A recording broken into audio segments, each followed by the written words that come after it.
Happy first Sunday of the month mga sambayan ng karerista. Muli tayong babalik sa ere, mga Kelos TV, para isa naman yugto ng ating mga giya, February 1, 2026, Linggo, kung saan ang pangarera ay magsisimula po ng alas 2 ng hapon sa bakuran po ng Philippine Jockey Club, Padre Garcia, Batangas, at may inihain po silang malalaking pangarera ngayon. Kaya wag po tayong makakalimot na kung may pagkataon pumasyal. Marami-rami po ang mga nakarehistro. Kaya tulad na aking dati sinasabi, singit lang po natin mga dihadong kursonada. Tena po at ating pong umpisahan na. Karera numero 1, start po ng peak 6, first peak 6, races 1 to 6, distance 1,400 meters. Post time is 2 o'clock p.m. Isang class 3, 57 to 70 split. At meron po tayong 6 entries dito. At pong pili, yung veteran na sa mga malaking stakes race at batak na po sa ganitong laban. Yung numero 2, hole in 1 na sisingilin po natin. Ito'y may taglay naman pong tuling at naipipacing. Papanubayan po siya ni PM Cabalejo at meron po siyang tiyempong 1 minute and 22.8 sa distansyang 1,400 meters. Kaya sa karera numero 1, single, numero 2, hole in 1. Karera numero 2, start po ng winner take all, races 2 to 8, distance 1,400 meters. Ito po ang 2026 Pilracom PCSO 3-year-old maiden stakes race. At ito po ay binubuo ng 5 kalahok lamang. Supposed to be mga 6 o 7 po to. Pero meron po nawala rito, inanalo sa trial race na si Audi Bell. Bueno, ang ating pong pamprimera rito, yung nasigundo po sa trial race na natalo lang po ng kalahating katawan. Numero 1, Diamante, na si PR Dalema naman po ang magdadala ng renda. Ito po may taglay na tuling na sa tingin ko kaya naman po niya itong pagkakagrupong to. Kaya para rito sa karera numero 2, isingilin po natin, numero 1, Diamante. Karera numero 3, start ng first peak 5, races 3 to 7 with a distance of 1,650 with Super 6. Ito po ang 2026 Pilracom Japan Cup Group 3 at binubuo po ng 13 kalahok. May mga coupled entries po tayo dito. 3, yung numero 2, numero 3 at numero Gs. Mostly imported horse.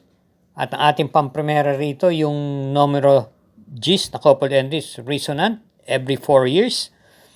Resonant, ito po ay na-tercera pwesto lamang po nung nakaraan laban niya, nung nanalo si Bus Rocket o nasigundo yata siya. Ito po ay may taglay pong remate at pwedeng i-pacing.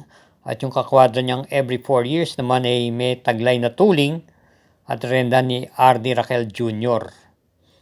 Bilang panigundo po natin dito yung numero 2, Reverse Merger Bus Rocket na coupled entries din po. Reverse Merger, may taglay na bilis. At yung kakwadro niyang Bus Rocket na siyang nanalo nung nakaraan sa stakes race. Ito po ay manggagaling po sa likuran na isang derimate. Kaya muli, sa karera numero 3, pamprimera natin yung coupled entries numero Gs, Resonant, every 4 years. At panigundo yung numero 2, Reverse Merger Bus Rocket. Karera numero 4, start ng second winner take all. Ito po ay may distansyang 1,615 with Pentapecta 2026 Pilracom Commissioners Cup 1 for Group 2 at binubuo po ng 8 entries. Pamprimera po natin dito yung numero 6, June Cook, na alam naman natin ito ay may galing din po. At galing lamang po ito sa bakasyon nung nakaraan laban niya. At palagay ko nagsilbing batak lang po yung laban niya ng huling yon na ang nanalo ay si Don Julio. Ito po yung renda ni James Torque. Panigundo po natin dito yung numero 3, Don Julio, na siyang nanalo nung nakaraan nagkaharap-harap itong mga ito. Ito yung papanubayan naman po ni AP Asuncion. May taglay pong tuling at pwede pong i-pacing. Kaya para rin sa karera numero 4, pamprimera yung numero 6, June Cook, panigunda yung numero 3, Don Julio. Carrera numero 5, start ng second peak 6, races 5 to 10, distance 1,400 meters, isang 3-year-old and above maiden race for placers. At merong 5 entries. Pamprimera po natin dito yung numero 1, Be Kind, na papanubayan po ni R.D. Raquel Jr. Tumakbo po ito nakaraan sa kanyang vicious run at maganda naman po ang kanyang ikinilos. Nagtiyempo siyang 1 minute and 15 sa distansyang 1,400 meters. Umayos lang po ang kanyang takbo rito at na-correct na po sana, ay palagay ko malaki po ang chance niyang manalo rito.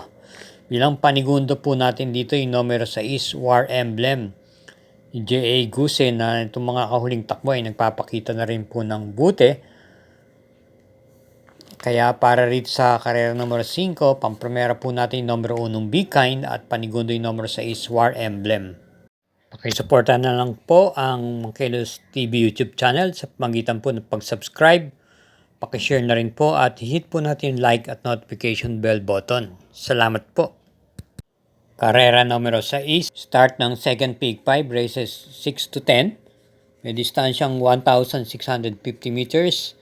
With Super 6, ito po ang Commissioner's Cup 2 Group 3 Stakes Race. At binubuo po ito ng 13 kalahok, isang coupled entries, yung numero 7. Ating pong pampremera rito yung Batak sa Gantong Labanan at isang derimate, yung numero 1, Open Billing, nagamay naman po ni PR Dalema. Ito po ay may magandang takbo kung ating babalikan nung mga buwan ng Setyembre 2025, kung saan po ay nanalo po ito. Patnubay si PR Dalema sa distansyang 1,400 meters at nagtiyempo siyang 1:24.8. Doon po ay pinakita niya na pwede naman po siyang makasabay sa unahan o i-pacing, hindi lang man lang derimate. Panersera po natin dito yung number 2, Midnight Bell, na maganda rin naman po ang pinapakita lately. May remate rin po at gamay na gamay po ni JB Hernandez. Kaya para rito sa karera numero 6, pampremera yung numero 1, Open Billing, panigundo yung numero 8, Circus Crowd, at panersera yung numero 2, Midnight Bell. Karera numero 7, start ng Peak 4, races 7 to 10. Distance 1,400 meters. Isang Class 5, 17 to 41 group split with Pentapecta. 8 entries. Sa ating pong pampremera rito yung numero 3, Official Seal. Nararendan po ni CL Advin Kula. Bilang panigunda yung numero 7, River South ni AR Villegas. At panersera natin yung numero 8, yung Malibu Bell ni PGA Guse. Sa ulitin, pampremera po natin sa karera numero 7, yung kalahok numero 3, Official Seal, panigunda numero 7, River South, at panersera yung numero 8, yung Malibu Princess. Bigyan po muna natin daan ng mga nagpapa-shoutout. Shoutout kila Enrico Valenzuela, Arnold Magno, ganyan din kay Ed Pagyo, at dyan sa mga Pasita OTB sa Laguna. At ganyan din sa nagpapa-shoutout kay Louis Batincela. Shoutout sa iyo. Ganyan din kay Raul Rivera. Shoutout sa iyo, Raul. At sa mga kasamahan mo. At ganyan din kay Jobanel M. Portado. Shoutout sa iyo, Jobanel. Good luck po sa inyong lahat at ingat po. Karera numero 8. May distansyang 1,400 meters with Pentapecta, isang Class 5, 17 to 41 group split. At meron po tayong 8 entries dito. Pampremera po natin dito yung numero 1, Marengo. Alam na natin ito ay may taglay na tuling at pwedeng i-pacing. Rendan po ni R.D. Raquel Jr. at madalas unexpected nanalo po ito ng dehado. At bilang panigunda po natin dito yung numero 8, Isla Puting Bato, na angkop po sa kanya ang kanyang post position nasa labas, numero 8. Ito po isang derimate at rendan po siya ni PM Cabalejo. Kaya para rito sa karera numero 8, pampremera yung numero 1, Marengo, at panigundo yung numero 8, Isla Puting Bato. Carrera numero 9, penultimate race, distance 1,400 meters with pentapecta, isang class 4, 42 to 56 group split at meron po tayong 8 entries. First choice, yung imported horse na numero 2, Stripe of Pink, A.R. Ramos, gamay na gamay niya po ito. Pwede pong iparimati ito at i-pacing. At panigundo po natin yung numero 1 heavyweight. Alam na natin na ito'y convertible, pwedeng iuna at iparimate at ganyan din isunod-sunod lamang. At sa ngayon, kinambyo po siya kay JT Sarate.